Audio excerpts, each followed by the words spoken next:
క్రీస్తునందు ప్రియ దేవుని బిడలారా, మీకు నా హృదయపూర్వకమైన వందనాలు తెలియజేస్తున్నాను.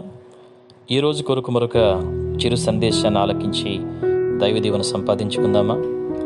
మత్తయి శుభవార్త 14వ అధ్యాయం 24 నుంచి మనం చూస్తే, గాలి ఎదురైనందున అనే మాట మనకి కనిపిస్తుంది. గాలి ఎదురైనందున. పెనుగాలులు చాలాసార్లు నాలుగులు చాపి విజృంభిస్తాయి. మన జీవితాల్లో వచ్చే తుఫానులు అంటే తుఫాను లాంటి పరిస్థితులు, సమస్యలు, ఇబ్బందులు, వీటన్నిటినీ మనం చాలాసార్లు అనుభవిస్తూ ఉంటాం. ఈ జీవితంలో వచ్చే ఈ తుఫానులు ప్రకృతి సంబంధమైన సుడిగాలుల కంటే భయంకరమైనవిగా మనకు అనిపిస్తూ ఉంటాయి. కానీ నిజంగా ఇలాంటి గాలివానల, తుఫానుల అనుభవాల గురించి మనం సంతోషించాలంటాడు దేవుడు.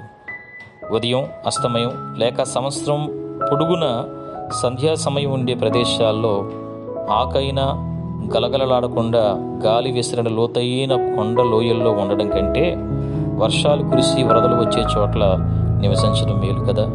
కొన్ని చోట్ల అచ్చం అస్తమయంలాగే ఉంటుంది, కొన్ని చోట్ల అచ్చం ఉదయంలాగే ఉంటుంది.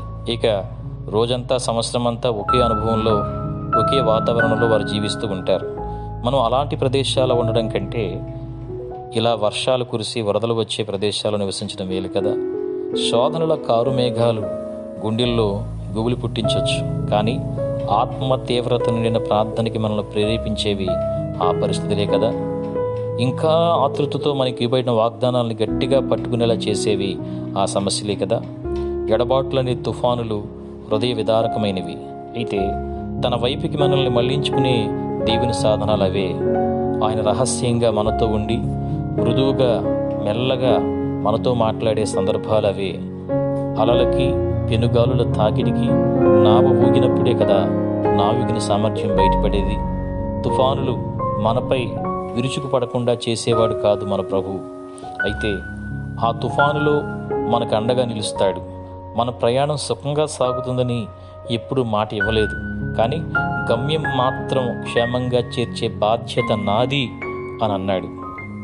పరలోక పవనాలు వస్తున్నాయి, తెరచాప మనం పైకెత్తాలి. పెనుగాలులు వీచినా, ఆటంకాలు వచ్చినా, పొగమంచు పట్టినా, గాలివాన కొట్టినా, పైనం దూరమైన గమ్యం కానరానిదైనా, ఉప్పు నీళ్ల తుంపరలో, సాగరం కక్కే నురగల్లో సాగిపోవాలి గమ్యం వైపుకి, మన ఆత్మీయ పరుగుల్లోకి. కాబట్టి దేవుని ప్రజలారా, ఆ రీతిగా ఏమి ఎదురైనా, ఏ పరిస్థితులు ఎదురైనా క్షేమంగా గమ్యస్థానానికి చేర్చగలిగినవాడు మన దేవుడు. ఆయన అపనమ్మకస్తుడై అర్ధాంతరంగా మధ్యలో మాత్రం విడిచిపెట్టేవాడు కాదు. ఆయన్ని ఆశ్రయించిన వారికి ఆపత్కాలములో నమ్ముకొనదగిన ఆశ్రయదుర్గం అన్నాడు. నమ్ముకొనదగిన ఆశ్రయదుర్గం. ఆయన ఎంత నమ్ముకొనదగిన వాడంటే, ఏ పరిస్థితి ఎదురైనా, ఏ గాలి ఎదురైనా, ఏ తుఫాను ఎదురైనా మధ్యలో అర్ధాంతరంగా విడిచిపెట్టేసి వెళ్ళిపోయేవాడు కానే కాదు. మాట ఇచ్చిన దేవుడు నీ విశ్వాస పరిస్థితులు కిందకి పైకి ఊగినా ఆయన మాట మాత్రం ఊగేది కాదు, మాట మాత్రం తప్పేది కాదు. కాస్త ఆలస్యమైనా, కాస్త ఇబ్బంది అయినా క్షేమంగా గమ్యస్థానానికి చేర్చేవాడు నజరేయుడని యేసు. ఆయన మీద మన విశ్వాసం ఎన్నటికీ సడలిపోకుండా చూసుకుందాం. అంతవరకు కూడా ఆయనపైన ఆధారపడదాం. గమ్యానికి చేరుకుని ప్రభుతో కలిసి ఆనందిద్దాం. అట్టి అనుభవంలో పరిశుద్ధాత్మదేవుడు మనల్ని నడిపించాలని ప్రార్థన చేసుకుందాం. దయగల మా తండ్రి, ఈ చిరు సందేశాన్ని ఆలకించిన నీ ప్రియబిడలను ఆశీర్వదించి, గాలి ఎదురైనందున వారి జీవితంలో విశ్వాసం దిగజారిపోకుండా, నమ్మిక తప్పిపోకుండా, ఏమి ఎదురైనా, ఏమి వెంబడించినా, ఏవి చుట్టుముట్టినా చివరికంటూ మాతో ఉండి గమ్యానికి క్షేమంగా తీసుకెళ్తానని మాట ఇచ్చావు గనుక ఆ యొక్క విశ్వాసాన్ని ప్రతి ఒక్కరూ కలిగి నీతో పాటు ప్రయాణం చేస్తూ అంతం వరకు కూడా నీ సహాయంతో వారి యాత్రను ముగించడానికి, గమ్యానికి చేరుకోవడానికి కావలసిన ఆత్మశక్తిని, జ్ఞానాన్ని వారికి దయచేసి నీ కృపలో వారిని వర్ధిల్ల చేసి నడిపించమని యేసు పరిశుద్ధ దివ్య నామమున ఈ మనవులన్నీ అడిగి వేడుకుని పొంది ఉన్నాము మా ప్రియ పరలోకపు తండ్రి. ఆమేన్, ఆమేన్, ఆమేన్.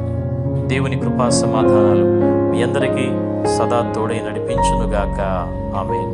ఈ వర్తమానాలు మీకు దీవెనకరంగా ఉన్నట్లయితే ఇతరులకు కూడా షేర్ చేయండి. మా యూట్యూబ్ ఛానల్ని సబ్స్క్రైబ్ చేయడం మర్చిపోకండి.